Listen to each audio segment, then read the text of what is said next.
Hello friends, Heidi here from Rain Country. God is good all the time. Well, I've had a few people ask me why we don't eat pork, and some people are, is it health reasons? Is it religious reasons? So initially, the first reasons I started cutting out pork and shellfish and certain other things was because, well, of health reasons. Because through the years, as I looked into things, I realized that these types of meats are not the healthiest meats. I mean, we've actually been told that all of our lives, yet at the same time, we're also a lot of these things are constantly praised. Some people saying, oh, it's really good for you. Some people saying it's really bad for you. And so it's like, well, what is the truth? What are the facts behind this?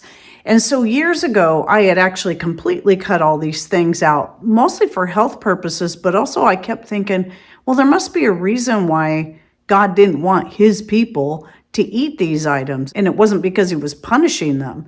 There was a reason. And as believers, we know that God created these things, and so he knows what's best for us. So let's just start off with the more scientific facts. And with that said, I'll be linking to more sites in the description box down below with more detailed information on these quick things I'm going to cover. Starting off with the fact that pigs do not have the same kind of digestive system like other types of animals, like bovine and sheep and goats and the like. And because of the way they digest their food, and because of the fact they really don't sweat out toxins like most mammals would do, these toxins get built up in the muscles and the fat, the parts that people are most commonly going to eat. Thus, you're eating those same toxins that are not being expelled like they would in other animals. Number two, this is a little more specific to highly processed pork products, but really, if you're buying pork products, most of them are highly processed. And as a result, eating these types of meats can lead to heart disease and cancer. Number three, when you look worldwide and you compare different cultures around the world, those countries that consume the highest amount of pork also have the highest rate of multiple sclerosis. Plus, pork is high in, I'll put the word here because I'm trying to read my handwriting on top of that. And those are also linked to liver failure and cancer. Number five is the parasites contained in the pork. Now, we're constantly being told, oh, you can just simply cook those out. Well, that might not be as true as you think. Even when you look at the sites that will promote pork eating and say, oh, it's safe if you do this, they will still have a disclaimer that says, there's still no guarantee you're going to get all of the parasites out no matter how much you cook it. So this had me thinking that with that said, and the high rate of pork consumption around the world, that had me thinking maybe this is why so many people are dealing with internal parasites. It might be that they believe they're really cooking the pork good, and maybe they are killing off some of the parasites, but there are certain parasites that are just very, very hard to kill, and it could take burning the meat until there was nothing left of it for you to really get those parasites. And then what's the point? Now you're eating a lot of burnt meat that on its own could cause cancer because of the carcinogens that it contains. So really, it's like, why risk it? Why risk that when there are so many much healthier and better options? And then, as I said earlier, in the scriptures, all throughout the scriptures, really, God forbade eating pork, shellfish, and more.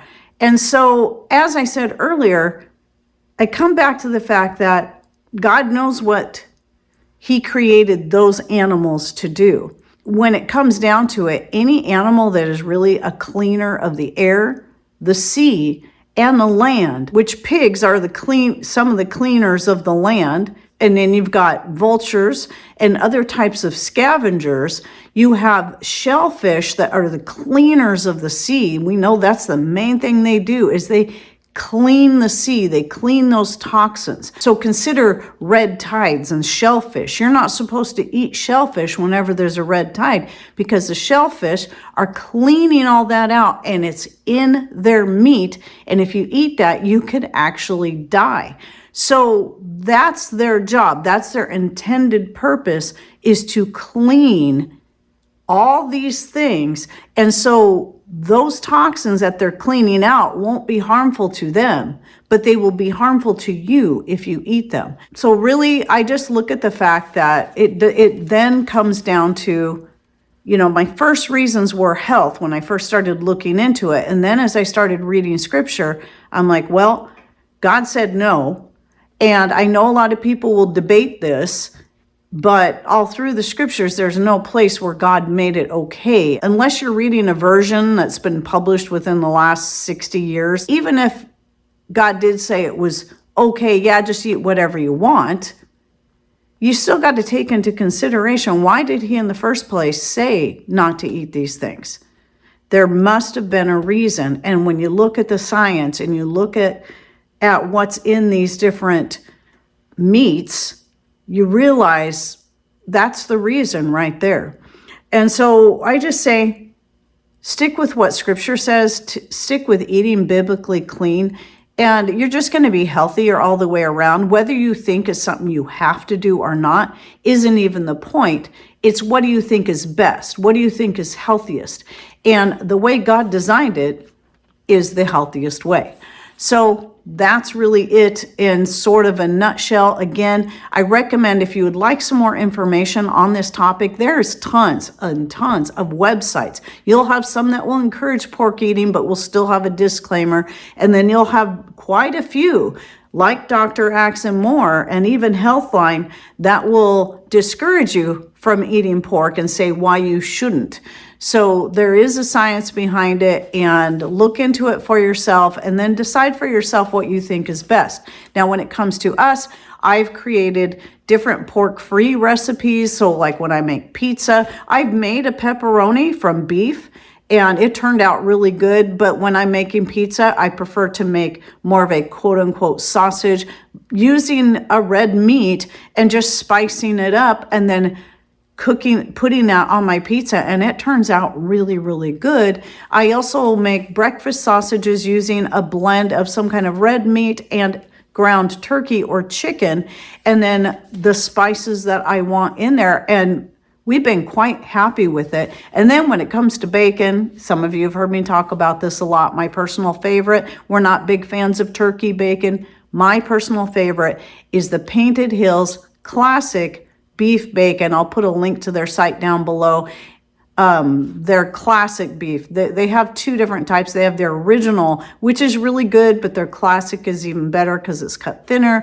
It fries up crisper, and you get that good beef fat from that bacon that you can then use for frying potatoes. And I personally love the flavor of it. I like it better than pork myself. So at any rate, I hope this kind of answered a few questions. I mostly was doing this so next time I get these questions, just to make it easy on me, I can just link to this video and just give people the list of the reasons why, because I don't want to just simply say religious reasons, because really in the beginning, that wasn't the reason I started looking into cutting out pork, other than my question of, why did God forbid his people from eating pork and shellfish and more? There must have been a good reason. And then did the research. So any thoughts, ideas you'd like to share, please put those in comments down below. Remember, this isn't a religious debate. This is more just me sharing why I don't eat these things. You do whatever's best for you. Just want to answer those questions. And thanks for watching. Take care and God bless.